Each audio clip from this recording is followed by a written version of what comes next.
તેમાં આપણે દેખીએ છીએ કે 2 થી 11 સુધીની પ્રાકૃતિક સંખ્યાઓમાં અવિભાજ્ય સંખ્યાઓનો ભાગ ખાલી જગ્યા છે. તો અવિભાજ્ય સંખ્યા કોને કહેવાય કે તેના આગળ કોઈ અવયવ ના પડે. જો 2 જ અવયવ પડે, કેટલા અવયવ પડે? 2 જ અવયવ પડે, 2 જ અવયવ હોય. હવે અવયવ એટલે શું? જેમ કે તમને કહું અવિભાજ્ય સંખ્યાનું જ આપણે ઉદાહરણ લઈએ. જેમ કે આ 3 અવિભાજ્ય સંખ્યા છે, તો 3 ના અવયવ ફક્ત 2 જ હોય. કયા કયા? એક તે 1 ના ઘડિયામાં આવતું હોય, બીજું એ 3 ના ઘડિયામાં આવતું હોય. પછી બીજું છે 5, તો 5 પણ 1 ના ઘડિયામાં આવે અને 5 ના ઘડિયામાં આવે. પછી છે 6, 7, તો 7 પણ 1 ના ઘડિયામાં અને 7 ના ઘડિયામાં, હે ને? પછી છે 8 પણ નહીં, 9 તો આવે ને, 43 9, 8 પણ 2 ચોકુ 8, 4 દુ 8, પછી 10 2 પંચા 10, 5 દુ 10, 10 એકુ 10, 1 દાન 10, હે ને? ઘણા બધામાં આવે. પછી 11 બી છે 1 ના ઘડિયામાં આવે ને 11 ના ઘડિયામાં, બીજા કોઈના ઘડિયામાં આવે નહીં. પછી બીજી છે 2, કઈ છે? 2, તો આ 2 પણ 2 ના ઘડિયામાં આવે. એક તો 1 ના ઘડિયામાં આવે, બીજું કોના ઘડિયામાં આવે? 2 ના ઘડિયામાં આવે, હે ને? તો કે આને અવિભાજ્ય સંખ્યા કહેવાય કે તેના માત્ર કેટલા અવયવ હોય? 2 જ. કેટલા અવયવ હોય? 1 અને એક તો 1 હોય અને તે સંખ્યા પોતે.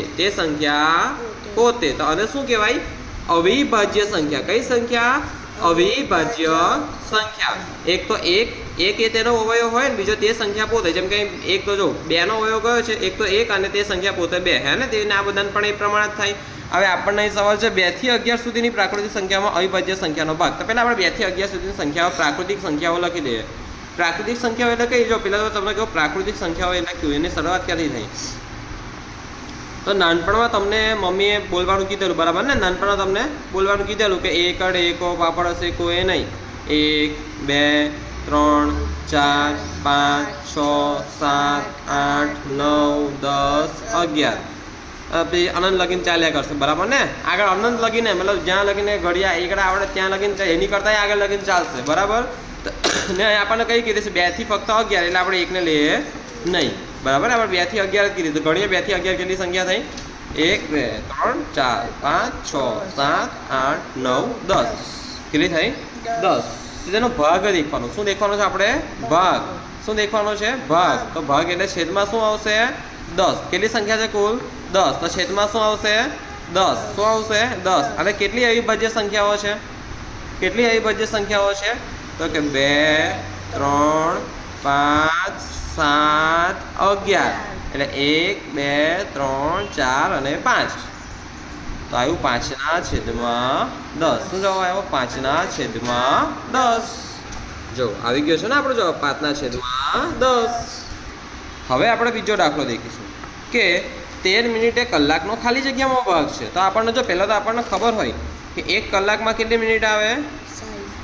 1 કલાક બરાબર 60 મિનિટ, હે ને? તો આપણને કીધું 13 મિનિટ એ કલાકનો કેટલામો ભાગ છે? કેટલી મિનિટ? 13 મિનિટ, હે ને? તો સિમ્પલ બસ આપણે 13 મિનિટ કલાકનો કેટલો ભાગ છે? એટલે કલાકમાં 60 મિનિટ આવે ને 60, તો જે વધારે હોય કુલ હોય તેને કેવું લખવાનું? છેદમાં. ક્યાં લખવાનું? છેદમાં. ક્યાં લખવાનું?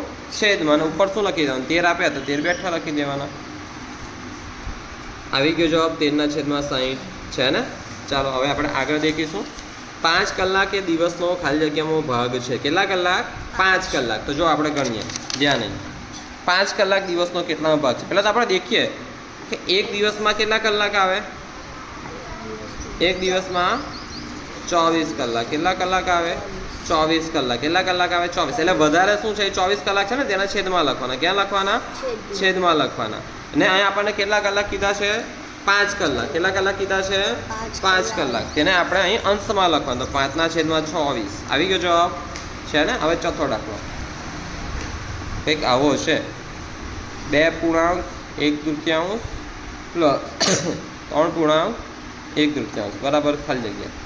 2.1/3 પ્લસ 3.1/3 બરાબર ખાલી જગ્યા. ચાલો ગણીએ, જ્યાં નહીં. જો હવે તમને ખબર છે બકા કે જો આ 2 આખા છે ને અહીં છે, અહીં પણ 2 છે, અહીં પણ 2 છે, પણ આ આપણે મોટા કહેવાય કેમ કે આ પૂર્ણાંકમાં કહેવાય, બરાબર? આનું શું કરવાનું?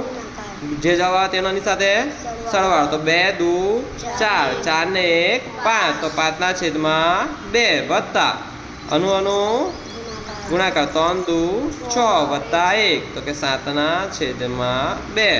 હવે જો છેદ સરખા એટલે કયો પૂર્ણાંક કહેવાય? સમછેદી કહેવાય. એટલે એક જ છેદમાં કમ્પ્લીટ લખી દે, બગડે 2. 5 ને 7, 5 ને 7. હવે જો આ 5 વત્તા 7 તો 5 વત્તા 7, 5 ને 7 12. 12 2 વધી 2 તો 2 છંગા 12. 2 ગયા 2 ગયા તો કેટલા આવ્યા?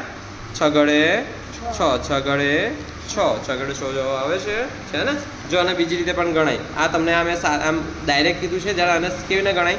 જ્યાં નહીં 2 પૂર્ણાંક 1 તૃતીયાંશ છે ને, તો 2 પૂર્ણાંક 1 તૃતીયાંશ તનાવું 2 ગુણ્યા 2, 2 ગુણ્યા 2 વત્તા એકડે 1/2.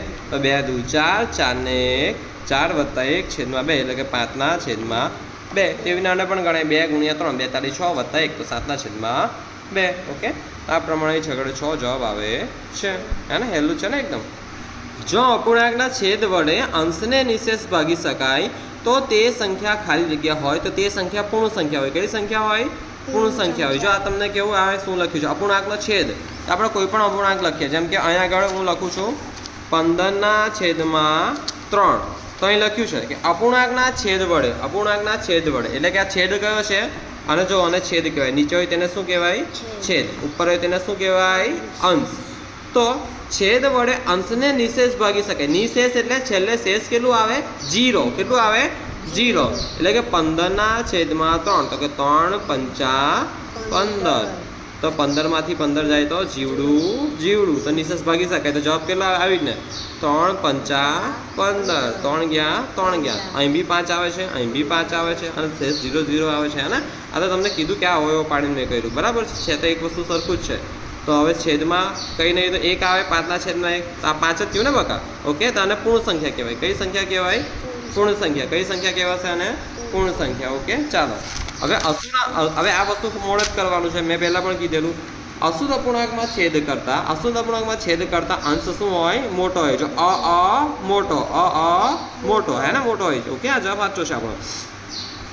પછી શુદ્ધ અપૂર્ણાંકમાં છેદ કરતા અંશ નાનો હોય. કેવો હોય? છેદ કરતા અંશ નાનો. જેમ કે અશુદ્ધ અપૂર્ણાંકનું ઉદાહરણ આપું તો જો, તો અશુદ્ધ અપૂર્ણાંકનું ઉદાહરણ અત્યારે આપણે કર્યું છે 15/3 છે, 12/7 છે. અશુદ્ધ અપૂર્ણાંક છેદ કરતા અંશ કેવો હોય? મોટો હોય અશુદ્ધ અપૂર્ણાંક. જ્યારે શુદ્ધ અપૂર્ણાંકનું ઉલટું કરી દીધું, 3/15 છે, 7/12 છે. આ શુદ્ધ અપૂર્ણાંક છે, તેમાં છેદ કરતા અંશ કેવો હોય? નાનો હોય. કેવો હોય? નાનો હોય છે ને? આ ઉદાહરણ પણ તમને કમ્પ્લીટ કરી આપ્યા છે. ઓકે, પછી જેનો છેદ 17 હોય તો છેદ 17 એટલે છેદ નીચે આવે. ઓકે, ને અંશ 7 હોય તે અપૂર્ણાંક કયો છે? 7/17. એટલે 1 થી 8 એકદમ હેલા છે ને? અઘરા જરાય નથી. ઓકે.